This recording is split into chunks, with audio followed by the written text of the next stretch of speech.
Sektor keuangan di Sulawesi Selatan terus menunjukkan tren positif, terutama dalam industri dana pensiun, penjaminan, dan asuransi.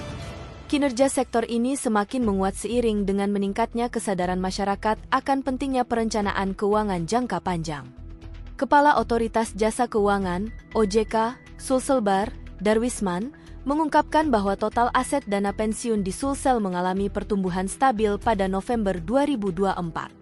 Total aset dana pensiun meningkat 4,94% secara tahunan, year-on-year, dari 1,53 triliun rupiah di November 2023 menjadi 1,61 triliun rupiah di periode yang sama tahun ini, ujarnya melalui keterangan resmi dikutip Kamis 6 Maret. Selain dana pensiun, sektor penjaminan juga mencatatkan pertumbuhan positif. Total nilai penjaminan di Sulsel naik 5,88% menjadi 738 miliar rupiah dibandingkan dengan tahun sebelumnya yang hanya 697 miliar rupiah.